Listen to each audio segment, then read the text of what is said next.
दोस्तों UPSC CSC 2026 cycle का आज प्रीलिम्स एग्जाम कंडक्ट हो गया है और मैं आशा करता हूं कि आप लोगों का पेपर काफी अच्छा गया होगा।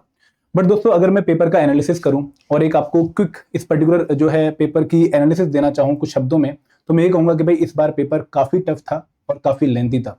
और जो यूपीएससी की डेफिनेशन हम काफी मजाक में सुनते आए हैं कि भाई it is unpredictable service commission, तो कहीं ना कहीं यूपीएससी ने इस डेफिनेशन को आज बखूबी निभाया है और बच्चों को परेशान किया है। जब बच्चे पूरे साल भर बहुत मेहनत करते हैं और एग्जाम में कुछ ऐसे क्वेश्चन देखते हैं उन्होंने शायद प्रिपेयर नहीं किया होता, तो पेपर में काफी दुख होता है, टाइम भी जाता है, एनर्जी भी जाती है और जो पूरा साल है उसकी मेहनत कहीं ना कहीं वेस्ट होती हुई भी दिखती है। तो यहाँ पर पेपर बहुत टफ था। मैं ये नहीं कहूंगा बिल्कुल भी कि किसी भी बच्चे के लिए पेपर आसान रहा होगा आज। ठीक है, जिस बच्चे ने अपना टेम्परामेंट मेंटेन कर लिया होगा, कंपोजर रखा होगा और कहीं ना कहीं खुद को कंट्रोल किया होगा एक्स्ट्रा अटेम्प्ट करने से, उसका शायद पेपर अच्छा गया हो। But otherwise paper was quite challenging. दोस्तों दोनों ही पेपर, जो पहला पेपर था GS1 का जहाँ पे Indian polity, history, culture, science, current affair ऐसे कंपोनेंट्स आते हैं, और दूसरा पेपर CSET, दोनों ही पेपर काफी डिमांडिंग थे। और दोस्तों कहीं ना कहीं यूपीएससी के पेपर में अब हमें एक बात समझ आने लगी है कि पेपर बुकिश बिल्कुल भी नहीं है। अगर आप सिर्फ पढ़ के और बार बार रिवाइज करके ही सिर्फ एग्जाम में जा रहे हो तो भी आप पेपर नहीं निकाल पाओगे, क्योंकि यहाँ पर पेपर का कुछ ऐसा नेचर हो चुका है कि यहाँ पर प्रैक्टिस इज वेरी इंपॉर्टेंट। मतलब जो बच्चा अपनी नॉलेज को अप्लाई करना सीख रहा है, जो बच्चा बहुत सारी प्रैक्टिस करके जा रहा है, कहीं ना कहीं वही इन क्वेश्चंस को डील कर पाएगा। क्योंकि लिमिटेड टाइम जो आपके पास है 2 घंटे में 100 क्वेश्चन सॉल्व करने का, उसमें क्वेश्चन को पढ़ना, समझना और फिर उसके राइट आंसर तक पहुंचना, उसके लिए अगर आपने प्रैक्टिस नहीं करी है तो सीधा जाके एग्जाम में आप जो है ये पेपर सॉल्व नहीं कर पाओगे। तो यहाँ पर हम पूरी एनालिसिस करेंगे और मैं ये भी बताना चाहूंगा आपको कि क्या इंपैक्ट आप लोगों को इस पर्टिकुलर एग्जाम का, आज के यूपीएससी प्रीलिम्स का, ईपीएफओ के, एपीएफसी या फिर यू एग्जाम पे देखने को मिल सकता है, हम डिस्कस करेंगे। और हम शुरुआत करेंगे सीसेट से, और हमारे पास आज 2 बहुत ही इंपॉर्टेंट टीचर हैं जो आप लोगों को बताएंगे वन बाय वन कि भाई सीसेट का जो इस बार का पेपर था, पेपर 2, जो कि हमें काफी पैटर्न में भी चेंज देखने को मिला है और लेवल ऑफ क्वेश्चन में भी चेंज देखने को मिला है, उसका इंपैक्ट आपको ईपीएफओ एग्जाम में क्या देखने को मिल सकता है। तो मैं पहले इन्वाइट करूंगा विष्णु सर को कि सर आप मुझे बताइए कि जो इस बार का पेपर था, पहले तो पेपर कैसा था, ठीक है, आपका क्या उस पेपर का एनालिसिस है और बच्चों को इस पेपर से क्या सीख लेनी चाहिए for the upcoming EPFO, APFC and year examination. Sir अगर मैं पूरे पेपर को कंक्लूड करूं, वैसे तो इंग्लिश वाला सेक्शन नरवीर सर आपके साथ डिस्कस करेंगे और फ़र्क भी है, आप समझते हैं, क्योंकि इंग्लिश में कॉम्प्रिहेंशन आते हैं और ईपीएफओ वाले पेपर में भी कॉम्प्रिहेंशन आते हैं, बाकी ग्रामर वाला पोर्शन भी आता है, वो सर बहुत अच्छे से बता देंगे आपको।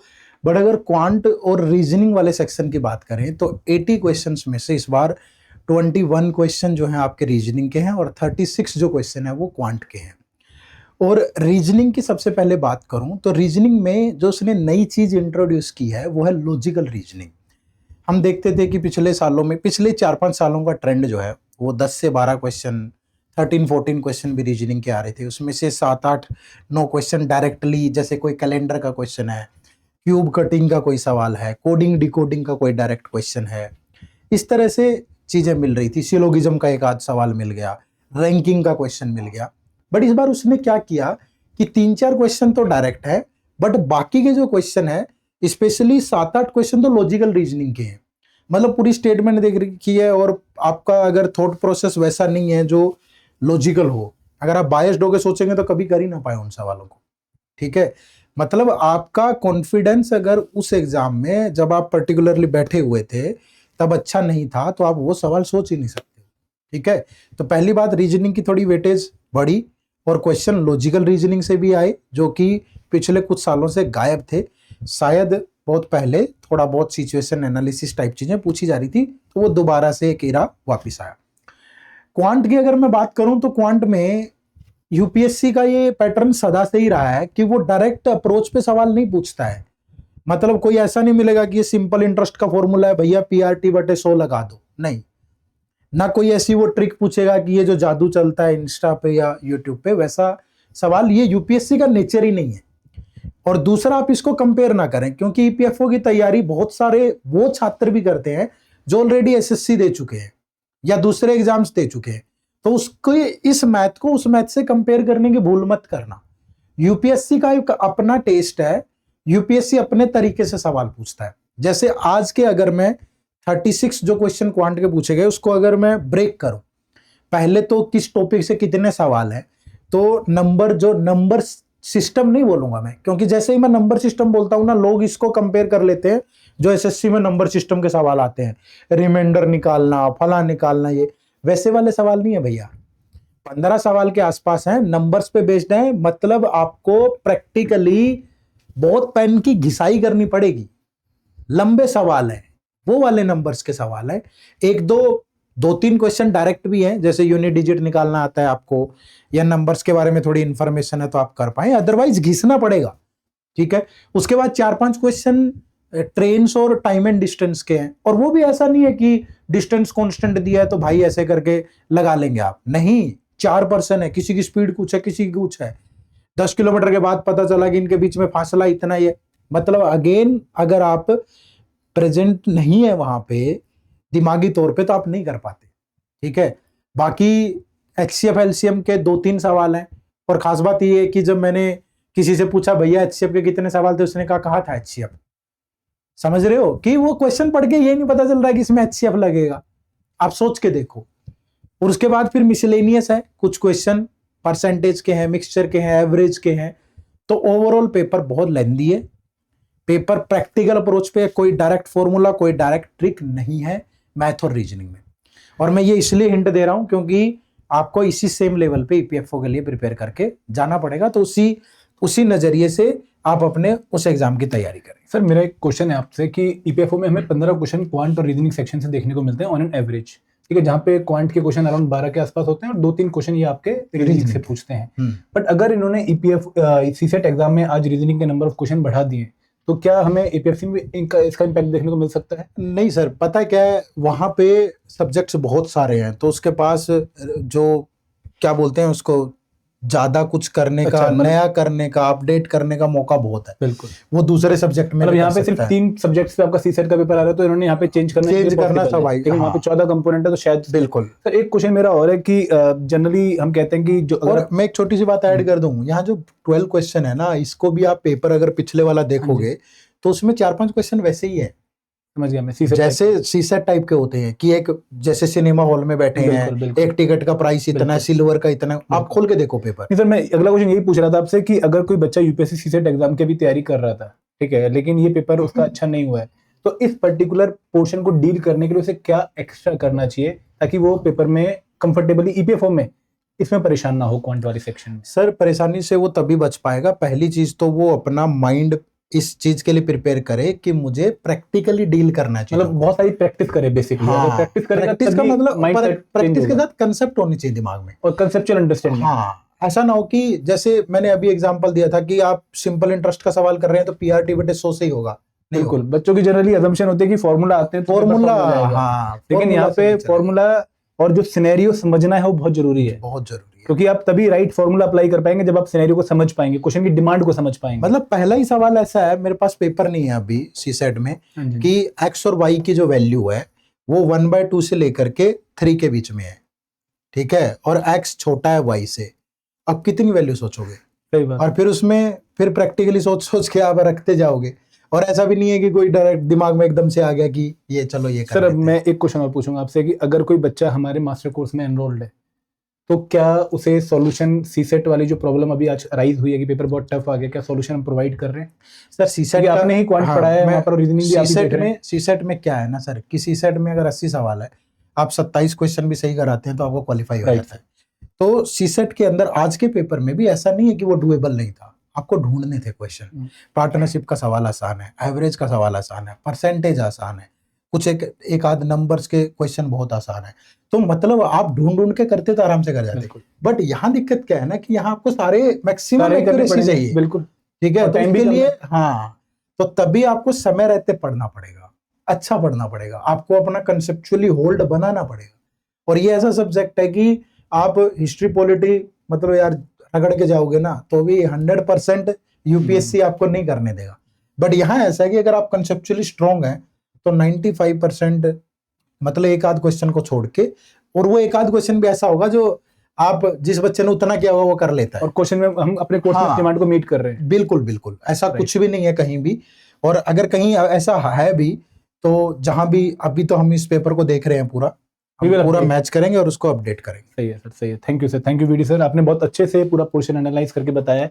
अब दोस्तों आप लोग ये भी जानते हैं कि EPFO पेपर का सबसे हाईएस्ट वेटेज वाला कंपोनेंट, मोस्ट प्रायोरिटी वाला कंपोनेंट है जनरल इंग्लिश। आप लोगों को पता है कि भाई एक ही कंपोनेंट ऐसा है जिसकी वेटेज फिक्स है कि भाई 20 क्वेश्चन इस कंपोनेंट से आने वाले हैं। एंड मैं जानता हूं आप में से बहुत सारे बच्चे ऐसे जिनको एपीएससी 2025 एग्जामिनेशन में जिस कंपोनेंट ने सबसे ज्यादा परेशान किया था वो जनरल इंग्लिश ही था। तो आज हम नरवी सर को अपने साथ लेकर आए और नरवी सर से जानेंगे जो कि एक्सपर्ट है इंग्लिश के, कि सर इस बार के आज के एपीएससी पेपर से, क्योंकि रीडिंग कंप्रेंशन वहां पर भी आती है 5 क्वेश्चन, थोड़ी डिफरेंट आती है, बट हम क्या इससे लेसन ले सकते हैं for the upcoming EPFO examination, और किस तरीके से हमारा कोर्स इस पर्टिकुलर प्रॉब्लम को सॉल्व करके बच्चों को दे सकता है। Right sir, thank you sir for having me. Sir ये जो सीसेट का पेपर हुआ ना, आपकी बार यूपीएससी सीसेट को एक नेक्स्ट लीग पे ले गया, नेक्स्ट लेवल पे ले गया। अब हम ईपीएफओ के एग्जाम को और सीसेट के एग्जाम को कंपेरेबल नहीं मान सकते, at least in the context of English language. क्योंकि बाकी हम देखो, हमेशा हम देखते हैं यूपीएससी के जो एस्पिरेंट्स हैं वो इन एग्जाम्स को भी केटर करते हैं, रीजन बीइंग वो प्लान बी बना के, वो विच इज अ सेंसिबल ऑप्शन, क्योंकि एक ही एग्जाम की तैयारी कर रहे हैं, जीए सेम है, काफी सारे 80% सिलेबस सेम है, बस 20% एक्स्ट्रा करके हम एक अलग एक बहुत अच्छी एपीएफसी कमिश्नर जैसी पोस्ट को टारगेट कर सकते हैं, which is a very good opportunity. और बहुत there are so many students who look forward to this. But having said that, यहाँ पे सीसेट में जो कॉम्प्रिहेंशन आता है और जो ईपीएफओ में कॉम्प्रिहेंशन आता है, जो आपने बात की, वो दोनों सेम नहीं होते सर। यहाँ पे जो कॉम्प्रिहेंशन है, यहाँ पे आपकी टेस्ट होती है आपकी क्रिटिकल अंडरस्टैंडिंग, आपका जो आंसर मेकिंग है, और उसमें एलिमिनेशन मेथड है। जबकि ईपीएफओ में जो कॉम्प्रिहेंशन आता है वो आपका बिल्कुल नॉर्मल, जो हम बचपन से कॉम्प्रिहेंशन एमसीक्यू वाला, बेसिकली कॉम्प्रिहेंशन के अंदर ही क्वेश्चन दिए हुए हैं, उन्हीं का आंसर ढूंढना है और उन्हीं को वहीं से ही कैटर करना है। तो एक तो ये बात है सर, तो वो दोनों बिल्कुल अलग लेवल पे हो गए हैं, तो आप उन दोनों को सेम सब्जेक्टिव, मतलब उसको एक कलेक्टिव उसमें नहीं दे सकते। तभी हम जो कल स्पेशल सब्जेक्ट कोर्स लॉन्च करने वाले हैं ना, सिविल सर्विस एस्पिरेंट के लिए, वहां पे हम जनरल इंग्लिश का पूरा कोर्स दे रहे हैं बच्चों को। हम ये मान के चल रहे हैं कि भाई you have to read general English again for EPFO exam, अगर आप सीएससी की तैयारी भी क्यों ना कर रहे हो। बिल्कुल सर, देखो सर, अगर हम सीसेट की बात करें तो उसमें हम उसको इंग्लिश बोल ही नहीं सकते, वो कॉम्प्रिहेंशन है, वो हिंदी में भी है और इंग्लिश में भी है, लेकिन तो वो इंग्लिश कहीं से भी नहीं है। वो हाँ, हम केटर करते हैं क्योंकि हमें समझ है कि भाई कॉम्प्रिहेंशन की कैपेबिलिटी एक स्किल है जो हम आपको डेवलप करना सिखाते हैं, and you can take that forward. लेकिन ईपीएफओ में, क्योंकि सर आपने जैसे बताया 20 क्वेश्चन आते हैं which has the highest weightage in EPFO exam, और 2021 और 23 में बहुत स्कोरिंग रहा है, बहुत स्कोरिंग रहा है। वो तो 25 में थोड़ा सा उन्होंने कंपटीशन दोनों एग्जाम को मर्ज कर दिया था, एपीएफसी के और ईओएओ के, इसलिए उनको डिफिकल्टी लेवल बढ़ाना पड़ा, मतलब अननेसेसरी, और बच्चों को भी इसका प्रॉब्लम फेस करनी पड़ी उनको। लेकिन अब जो लेवल जो हम एक्सपेक्ट कर रहे हैं अगले साल या इस साल एग्जाम में, ईपीएफओ में और ईओएओ में, we have to be 100% ready with the core concepts of English language, जिसके लिए आपको अपनी ग्रामर को भी बहुत अच्छे से डेवलप करना पड़ेगा, जो एसएससी वाले और वो करते हैं। आपको अपनी वोकैबुलरी को भी बहुत अच्छा डेवलप करना पड़ेगा, जो कि बैंकिंग वाले करते हैं। और आपको साइड बाय साइड अपनी know how of the understanding and the collective presence of mind के वहां पे पढ़ के इंस्टेंटली आपको समझ आना चाहिए, मिनिमम टाइम में आप कैसे मैक्सिमम क्वेश्चन निकाल सकते हैं, क्योंकि होते सारे ऑब्जेक्टिव टाइप ही हैं, एमसीक्यूज ही हैं। तो चाहे कॉम्प्रिहेंशन बोल लो, ग्रामर बोल लो, वोकैबुलरी बोल लो, या क्रिटिकल अंडरस्टैंडिंग बोल लो, we have to develop all the components together. और इंग्लिश को हमें एक नए वर्टिकल की तरह पढ़ना पड़ेगा। तो सीसेट का ईपीएफओ से अब कोई रिलेशनशिप नहीं रहा है, आपको डेडिकेशन, मतलब यहाँ पे डेडिकेटेड टाइम देना पड़ेगा, और कहीं ना कहीं आपको इंग्लिश में, मतलब ये फॉर ग्रांटेड नहीं लेना पड़ेगा कि अगर मैं कॉन्वेंट बैकग्राउंड का हूं या फिर मेरी इंग्लिश पहले से बहुत अच्छी है, मैं न्यूज़पेपर डेली पढ़ रहा हूं, तो यहाँ पे पेपर में सॉल्व कर लूंगा, वो वाली जो थिंकिंग थी वो आपको चेंज करनी पड़ेगी। अब सर वैसे क्वेश्चंस आते भी नहीं है ईपीएफओ एग्जाम में। अगर आप पहले 5 क्वेश्चन देखोगे ना सर इस साल के, वो ऐसे ग्रामर के कॉन्सेप्ट्स हैं जो बिल्कुल माइन्यूटेस्ट बारीकियों में जाके छुपे होते हैं। राइट कि 3 एडजेक्टिव दिए हुए हैं, कौन सा पहले लगेगा कौन सा बाद में लगेगा। जिसने ये नहीं कर रखा ना, वो मतलब कितने ही तुक्के मार लो ठीक नहीं कर सकता है इसमें। तो बेसिकली अब पढ़ना पड़ेगा, टाइम डिवोट करना पड़ेगा और बहुत डेडिकेटेडली डिवोट करना पड़ेगा। एंड सर क्या हम कोर्स में इस रिक्वायरमेंट को मीट कर रहे हैं? बिल्कुल सर, हमने टोटल 26 लेक्चर्स हैं इंग्लिश पे, जिसमें पहले 15 लेक्चर्स आपके ग्रामर पे हैं। हर टॉपिक को डिटेल में, हर लेक्चर के अंदर 5 से 6 कम से कम कॉन्सेप्ट वीडियोस हैं, फिर प्रैक्टिस क्वेश्चन है कम से कम 250 से 300, फिर उनके बाद 2 क्विजेज हैं हर चैप्टर के अंदर। ये ग्रामर का पार्ट है, एक्टिव पैसिव तक जाके पूरा खत्म होता है, जो एग्जाम में पूछा जाता रहा है। इस साल नहीं आया, बट वी कैन नॉट से कि नेक्स्ट ईयर नहीं आएगा।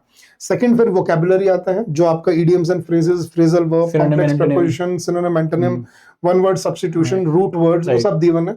और उसके बियॉन्ड फिर आपका क्लोज टेस्ट, रीअरेंजमेंट, पैराजम्बल्स और रीडिंग कॉम्प्रिहेंशन। मतलब इवन जो कंपोनेंट कभी देखे भी नहीं गए हैं वो भी हमने दिए हैं, क्योंकि हमने वर्स्ट केस सिनेरियो सोच के हम चलते हैं। मैं तो यही बोलता हूँ कि we have to be ready for the worst, hope for the best, right, कि वहां पे कुछ भी आ जाए, you should be ready to answer the question. Right, तो वो पर्सपेक्टिव है और इसके लिए हमने बिल्कुल डिटेल में 100% उसको कैटर किया है। Right sir, thank you sir. तो हमने 20 क्वेश्चंस बच्चों आप लोगों के लिए कंटेंट प्रोवाइड कर रखा है and it is your duty now कि भाई आप उस कंटेंट को अच्छे से पढ़ें। देखो ईपीएफओ एग्जाम अभी हमारे पास नोटिफिकेशन नहीं है और ना ही हमारे पास अभी एग्जाम डेट है, बट अगर हम पुराने सिनेरियोस लेके चले तो हमारे पास लगभग 6-7 महीनों का टाइम है जहां पर इस पर्टिकुलर एग्जाम के लिए आप जो है अच्छे से तैयारी कर सकते हैं। तो आपको विदाउट वेस्टिंग योर टाइम तैयारी स्टार्ट कर लेनी चाहिए। अभी जैसे नरवी सर और वीडी सर ने बताया 35 क्वेश्चन क्यूआरई के यहाँ पर आते हैं, ठीक है, इन ईपीएफओ एग्जाम। तो आपको उसको बहुत सीरियसली लेना पड़ेगा, क्योंकि अगर यूपीएससी एग्जाम टफ हुआ है प्रीलिम्स तो आपको यहाँ पर भी इम्पैक्ट पक्का देखिए, क्योंकि एग्जाम कंडक्टिंग बॉडी सेम है और पहले पेपर्स में भी हम ये देखते आए हैं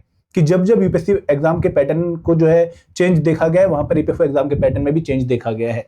तो अगर हम बात करें जीएस कंपोनेंट की, देखो यहाँ पे अभी हमने इंग्लिश और सीसेट की बात करी थी, क्वांटिटीज इन इंग्लिश की, तो हम बात करते हैं जीएस की। तो जीएस में अगर आप पेपर ध्यान से देखें तो पहले तो आपको हिस्ट्री बहुत परेशान करने वाला है। हिस्ट्री में आर्ट एंड कल्चर का जो स्कोप है कहीं ना कहीं वो बहुत बढ़ता जा रहा है, कल्चर वाला जो स्कोप है बहुत बढ़ता जा रहा है। और आप लोगों को इस बार भी जो क्वेश्चंस हैं, आप लोगों को अष्टधाई बुक के ऊपर क्वेश्चन पूछा गया है, आप लोगों से नगरा स्टाइल टेंपल के ऊपर क्वेश्चन पूछा गया कि इनमें से कौन सा टेंपल नगरा स्टाइल का है या नहीं है, ऐसा पूछा गया है। फिर आप लोगों से केव्स के ऊपर क्वेश्चन पूछा गया है, आप लोगों से जैनिज्म के ऊपर क्वेश्चन पूछा गया है, बुद्धिज्म के ऊपर क्वेश्चन पूछा गया है। और मैं हमेशा कहता हूं कि भाई कल्चर में ये टॉपिक्स ईपीएफओ एग्जाम के लिए भी बहुत इंपॉर्टेंट है। अगर मुझे आपको 5 टॉपिक बताने हो कल्चर में जहां से एग्जाम में क्वेश्चन आ सकते हैं ईपीएफओ में, तो मैं यही कहूंगा कि भाई you have to cover architecture very well. आपको रिलीजन में बुद्धिज्म जैनिज्म को बहुत अच्छे से जो है प्रिपेयर करना पड़ेगा। आप लोगों को जो है, जो मैं आर्किटेक्चर की बात करता हूं, वहां पर केव, टेम्पल्स और स्तूपास पे बहुत स्पेसिफिक फोकस डालना पड़ेगा। Then you have to cover the paintings. अब क्योंकि आज के यूपीएससी प्रीलिम्स एग्जाम में आप लोगों को डांस फॉर्म से भी क्वेश्चन देखने को मिला और म्यूजिक से भी क्वेश्चन देखने को मिला है, तो वो आपको अब टॉपिक यहाँ पर भी कवर करने पड़ेंगे, क्योंकि अगर वहां पर क्वेश्चन आ गया है तो यहाँ पर भी आने के पूरे चांसेस हैं। तो दोस्तों कल्चर को, क्योंकि एग्जाम में 5 क्वेश्चन यूपीएससी एग्जाम में भी आते हैं, तो आपको उसको बहुत अच्छे से पढ़ना पड़ेगा। अगर आपने आज के एग्जाम में कोई मिस्टेक करी है तो उससे लर्निंग लेके आपको ये मिस्टेक अब रिपीट नहीं करनी है। अगर मैं हिस्ट्री की बात करूं तो आपसे फॉरवर्ड ब्लॉक के ऊपर क्वेश्चन पूछा गया है, आप लोगों से जो है एक 1856 अवध के ऊपर क्वेश्चन पूछा गया है, तो that was not a tough question, but अगर आपने नहीं पढ़ा है तो आप वो टॉपिक्स कवर कर लीजिए, क्योंकि यूपीएससी प्रीलिम्स जो आपको एक हिंट दे रहा है वो ईपीएफओ एग्जाम में आप लोगों को शायद सच्चाई देखने को मिल जाए। सिमिलर अगर मैं पॉलिटी की बात करूं तो पॉलिटी जो है थोड़ा सा डिफरेंट था, ठीक है, मैं ये नहीं कहूंगा कि बहुत टफ था, लेकिन डिफरेंट था। और अगेन यूपीएससी की जो कोशिश रहती है ना हमेशा कि आपसे बस सिंपल टॉपिक पे गलती करवाने की कोशिश करता है वो। मतलब मेरी अपनी एक्सपीरियंस यूपीएससी की ये कहती है कि आपको कभी क्वेश्चन पढ़ के ऐसा लगेगा कि यार क्वेश्चन टफ नहीं है, मतलब क्वेश्चन पढ़ के आपको फीलिंग आएगी यार ये तो मैं कर सकता हूँ, ये तो मैं पढ़ के आया हूँ, लेकिन जैसे ही आप ऑप्शंस पढ़ते हैं या फिर स्टेटमेंट पढ़ते हैं आप कंफ्यूज हो जाते हैं। वहां पर ऐसा लगता है कि यार पढ़ा तो हुआ था, 1000 बार तो ये टॉपिक देखा हुआ था, फिर भी आंसर में पहुंच नहीं पा रहा हूं, क्योंकि यूपीएससी आपको बहुत क्रिटिकल पॉइंट पे स्ट्राइक करके देता है। तो दोस्तों यहाँ पे आप लोगों को सिर्फ सिलेबस कवर करके अगर आप हिस्ट्री में चले गए, कल्चर में चले गए, तो पेपर में दिक्कत आएगी। पढ़ना तो है ही है, लेकिन पढ़ने के साथ क्वालिटी प्रैक्टिस बहुत जरूरी है। मैं बार बार ये कहता हूं कि ये पेपर आप लोगों को एकदम निचोड़ देगा, तो उस निचोड़ने के लिए जिस बच्चे में रस होगा, जिसने चीजों को ग्रास्प किया होगा, वही निचोड़ के वहां पर रस के साथ सिलेक्शन लेकर आ पाएगा, ठीक है। तो यहाँ पर अच्छे से पढ़िए, पूरे एफर्ट डालिए। एंड दोस्तों एक बात और ध्यान रखिए कि अगर आप एपीएफसी और ईयू एग्जाम में अच्छा रिजल्ट लेकर आना चाहते हैं तो लेंदी पेपर का जो आपको पहले परिणाम देखने को मिला था 2025 में, वो दोबारा भी देखने को मिलेगा और बहुत सारे बच्चों को अफेक्ट भी करेगा। तो यहाँ पर आप जितने ज्यादा फुल लेंथ मॉक्स देंगे उतना आपके लिए फायदा रहेगा, और जितने लेंदी क्वेश्चंस को सॉल्व करेंगे उतनी स्पीड आपको क्वेश्चन की रीड करने की, क्वेश्चन की जिस तक जाने की जो है पता लगेगी। तो एक पेपर में और एक जो है मुझे आज चेंज देखने को मिला है, और काफी डिफिकल्ट कहूंगा मैं वो चेंज था बच्चों के लिए जो एकदम पेपर में उस चेंज को देख रहे होंगे। आपको 5-6 क्वेश्चन ऐसे दिए गए हैं जहां पर बहुत बड़ी केस स्टडी सी दी गई है, और आपको एक पर्टिकुलर प्रिंसिपल जैसे अकाउंटेबिलिटी पे या फिर किसी और प्रिंसिपल पे आपसे मैनेजमेंट टाइप के क्वेश्चन पूछे गए, आप लोगों से एथिक्स टाइप के क्वेश्चन पूछे गए हैं। तो ऐसे क्वेश्चन एपीएफसी एग्जाम में भी आ सकते हैं, क्योंकि एपीएफसी एग्जाम में आपको कंपोनेंट का नाम दिया गया है governance and constitution of India. We will try कि हम ऐसे क्वेश्चंस को आप लोगों को जो है कंटेंट की फॉर्म में बना के दें, ठीक है, वी विल डेफिनेटली ट्राई। और अगर पुराने पेपर देखें तो अगर अभी तक क्वेश्चन नहीं आया तो आगे आ सकता है, तो ऐसे कुछ सिनेरियोज को हम कवर करने की कोशिश करेंगे। और मैं एकदम तो प्रॉमिस नहीं करूंगा कि 1-2 दिन में आपको ये चीजें देखने को मिलेंगी, लेकिन over the period of time, ठीक है, हम अगले 1-2 महीने में इन चीजों को कोर्स में ऐड करने की कोशिश करेंगे।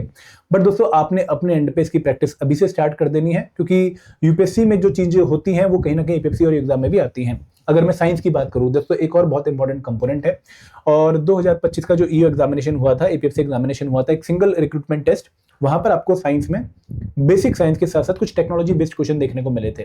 जैसे पिछली बार उन्होंने ड्रोन टेक्नोलॉजी के ऊपर क्वेश्चन पूछा था, जीपीएस के ऊपर क्वेश्चन पूछा था, तो इस बार कहीं ना कहीं टेक्नोलॉजी बेस्ड क्वेश्चन आपको दोबारा देखने को मिलेंगे।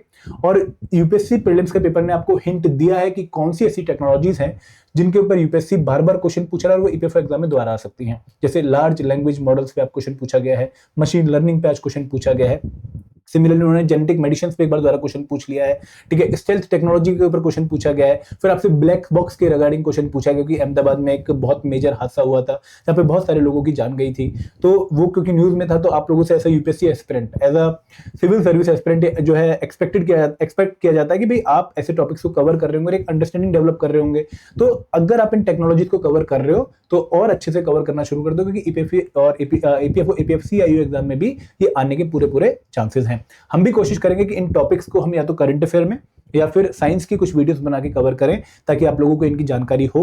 और आज के पेपर से मैं अगर अल्टीमेटली आपको कुछ 3-4 बातें अगर जो है समराइज करना चाहूँ as an mentor for APFC examination की आपको क्या चीजें ध्यान में रखनी चाहिए। पहली चीज तो आपको ध्यान में रखनी चाहिए कि पेपर के लिए आपको प्री डिफाइंड माइंडसेट नहीं बनाना चाहिए कि ऐसा ही पेपर मुझे देखने को मिलेगा। You have to be flexible in your approach. आपको पढ़ना होगा बहुत अच्छे से और ट्रस्ट करना होगा अपनी एबिलिटी पे कि अगर मैंने अच्छे से पढ़ा हुआ है तो मैं एग्जाम में क्वेश्चन सॉल्व भी कर लूंगा।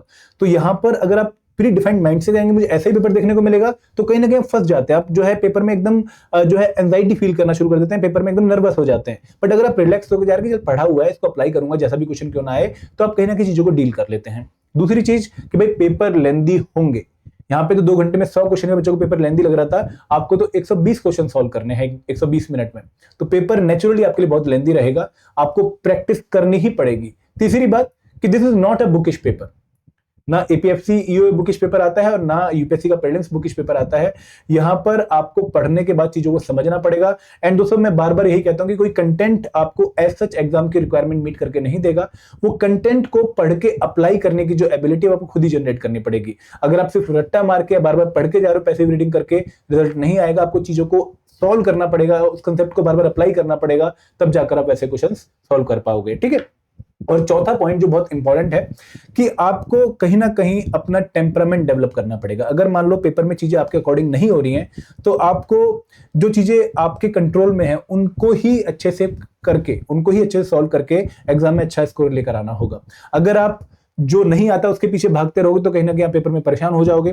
जैसे मुझे कई बच्चों का एग्जाम्पल याद है ईओ 2023 पेपर में कि पेपर बहुत टफ आ गया, लेकिन बच्चों को था कि भाई पिछली बार कट ऑफ 188 के आसपास गई थी, तो मुझे कम से कम 190 के लिए तो सॉल्व करना ही करना है, तो ओवर अटेम्प्ट करने शुरू कर दिए और पेपर में कट ऑफ कितनी गई 138.33, 50 नंबर का डिफरेंस आ गया कट ऑफ में।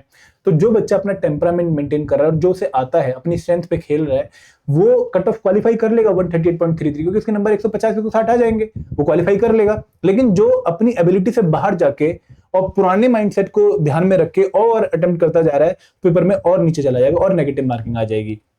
तो यहां पर ये 4-5 बातों का ध्यान रखिए और अल्टीमेटली मैं कहूंगा कि भाई अब आप एपीएफसी और एग्जाम की तैयारी पहले से स्टार्ट कर दीजिए। देखो, आप अगर वेट करना चाह रहे हो आप वेट करिए, लेकिन बाद में कंप्लेंट मत करिएगा कि भाई मेरी इस वजह से सिलेक्शन नहीं हुई। Even if you are UPSC aspirant, you have to devote time for APFC New York preparation, क्योंकि ये प्रिपरेशन डिमांडिंग है और अर्ली स्टार्ट करने वाला बच्चा ही इस पूरे एग्जाम में अच्छा रिजल्ट लेकर आ पाएगा, क्योंकि बहुत सारे कंपोनेंट्स है।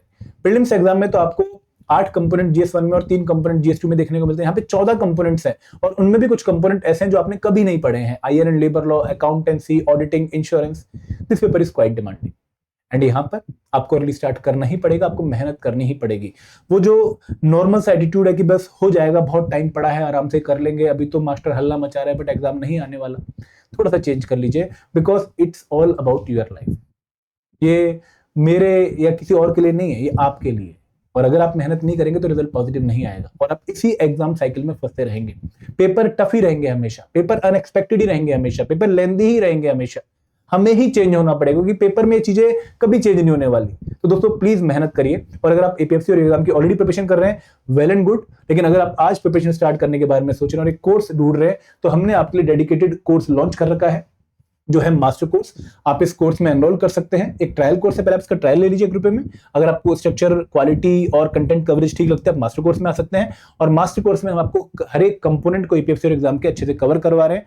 जो बच्चे एनरोल्ड हैं वो इसको ऑलरेडी पढ़ना शुरू कर दीजिए, अच्छे से कवर करना शुरू कर दीजिए। लेकिन जो बच्चे अभी तक एनरोल नहीं है, वेट कर रहे हैं किसी शुभ मुहूर्त का, उनको शायद आज एक घंटी बचती हुई दिख रही होगी कि भाई एग्जाम ऐसे ही आएंगे यूपीएससी में, तो उनको आज स्टार्ट कर देना चाहिए। एंड दोस्तों, हम कल यूपीएससी एस्पिरेंट के लिए एक स्पेशल कोर्स भी लॉन्च करने वाले हैं 25 मई 2026 को, special subject course for UPSC, EPFO, APFC examination, जहां पर जो कंपोनेंट बच्चों ने ऑलरेडी पढ़े हुए हैं, जीएस कंपोनेंट्स, उनके लिए उनको प्रैक्टिस एमसीक्यूज मिल जाएंगे, पॉलिटी के, हिस्ट्री एंड कल्चर के, साइंस के, इकोनॉमी के, डेवलपमेंटल इश्यूज के, क्वांट के, रीजनिंग के।